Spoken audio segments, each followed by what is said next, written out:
வணக்கம். தமிழ் மக்களே, எப்படி இருக்கின்றீர்கள்? நலமாக இருக்கின்றீர்களா? எல்லோரும் நலமாக இன்புற்று இருக்க வேண்டும். டெய்லி நாம நியூஸ்ல பார்க்கிறோம், இன்ஸ்டாகிராம்ல பார்க்கிறோம், ஃபேஸ்புக்ல பார்க்கிறோம், யூடியூப்ல பார்க்கிறோம். பிந்தைய அரசுகள், அதிமுக திமுக அரசுகள்ல அந்த ஊழல் நடந்திருக்கு, இந்த ஊழல் நடந்திருக்கு, இங்க ஊழல், அங்க ஊழல், எங்க பார்த்தாலும் தொட்ட இடத்துலலாம் ஊழல் ஊழல் ஊழல் ஊழல் தான் சொல்றோம். இப்படியே சொல்லிக்கிட்டே இருந்தோம்னு சொன்னா மக்கள் பணத்தை, அரசாங்க பணத்தை முறைகேடாக பயன்படுத்தினார்கள் அப்படின்னு சொல்லி நம்ம பார்த்துக்கிட்டே இருந்தோம்னு சொன்னா இவர்கள் மீது எப்பொழுது நடவடிக்கை எடுக்கப்படும்? இவர்கள் முறைப்படி தண்டிக்கப்பட வேண்டாம்? தண்டிக்கப்பட விட, அதாவது முறைகேடா அரசு பணத்தையோ இல்ல மக்கள் பணத்தையோ கொள்ளையடிச்சிருந்தாங்கன்னு சொன்னா முறைப்படி அவங்க மேல சட்ட ரீதியான நடவடிக்கை எடுக்கணும். நடத்த மக்கள் முன்னிலையில் அவங்க என்ன செஞ்சாங்கன்றது மக்கள் முன்னிலை கொண்டு வரணும். இன்னைக்கு மக்கள் பார்த்துக்கிட்டே இருப்பாங்க. இதே மக்கள் நாளைக்கு கேள்வி கேட்க ஆரம்பிப்பாங்க. வந்த புதுசுல அந்த ஊழல் இருக்கு, இந்த ஊழல் இருக்குன்னு சொல்லிட்டாங்க. ஆனா இது வரைக்கும் அதை நிரூபிக்கப்படல. இதுவும் அந்த மாதிரி தானு சொல்லி டிவிக்கு அரசாங்கத்தையே கேள்வி கேட்பாங்க.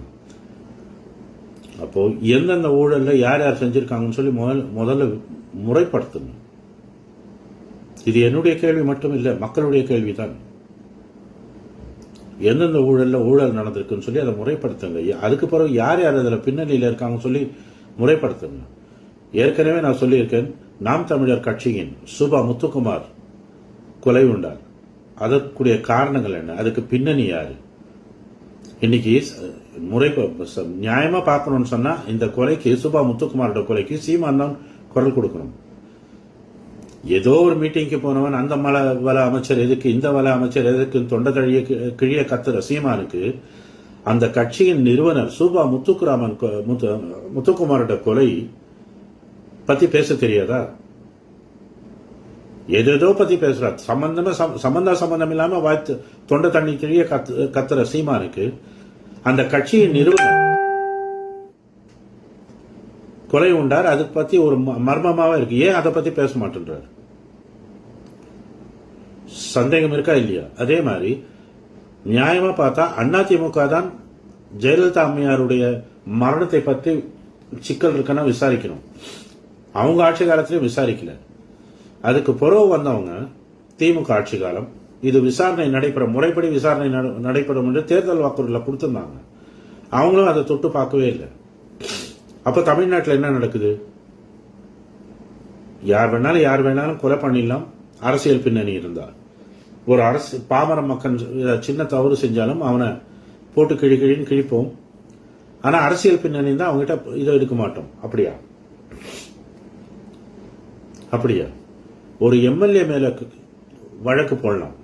அரசாங்கத்துக்கு அதுக்கு அதிகாரம் இருக்கு. அதுக்கு மத்திய அரசாங்கத்திலேயோ இல்ல கவர்னர்கிட்டயோ நீங்க அனுமதி கேட்க தேவையில்லை.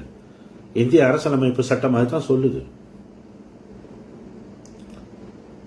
செந்தில் பாலாஜி மேல வழக்கு பதிவு செய்வதற்கு நீங்கள் கவர்னர் கிட்ட எதுக்கு பர்மிஷன் எடுக்கிறீங்க? தேவையில்லாத காலதாமதம். அப்படித்தான் நான் எனக்கு தோணுது. அப்படித்தான் என்கிட்ட வந்து கமெண்ட்ஸ்லயும் சொல்றாங்க, தேவையில்லாத காலதாமதமா அப்படின்னு.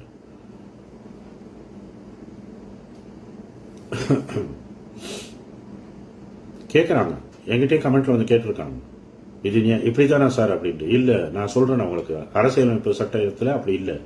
எம்எல்ஏ மேல கேஸ் ஃபைல் பண்றதுக்கு அரசுக்கு முழு அதிகாரம் இருக்கு. ஆனா ஒரு அமைச்சர் மேல இது பண்ணணும்னு சொன்னா கவர்னர் கிட்ட பர்மிஷன் வாங்கணும். செந்தில் பாலாஜி அமைச்சரே இல்ல, முன்னாள் அமைச்சர், அவ்வளவுதான். அதுக்கு கவர்னர் கிட்ட போயிட்டு பர்மிஷன் எடுக்க வேண்டிய அவசியமே இல்லை.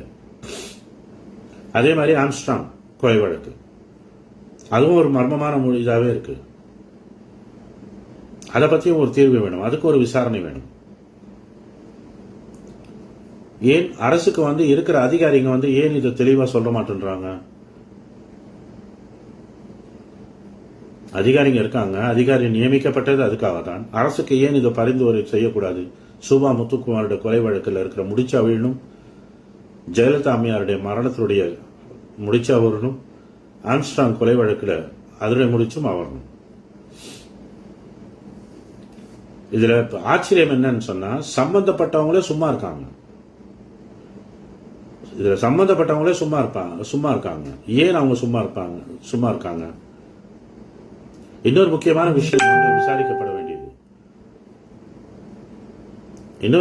முக்கியமான வழக்கு விசாரிக்கப்பட வேண்டியது. சரியா? அதை நான் அப்புறமா பேசுவோம். முதல்ல இந்த 3 வழக்கை பார்ப்போம். சரியா? ஊழல் செஞ்சவங்க, அரசு பணத்தை முறைகேடாக பயன்படுத்தியவர்கள், அரசு பணத்தில் குளிர் காய்ந்தவர்கள், மக்களுடைய பணத்தில் குளிர் காய்ந்த மக்களுக்கு துரோகம் இழைத்தவர்கள் சட்டப்படி தண்டிக்கப்பட வேண்டும். அவர்கள் மீது விசாரணை கமிஷன் வேண்டும். இது தமிழக மக்களுடைய ஒரு கோரிக்கை.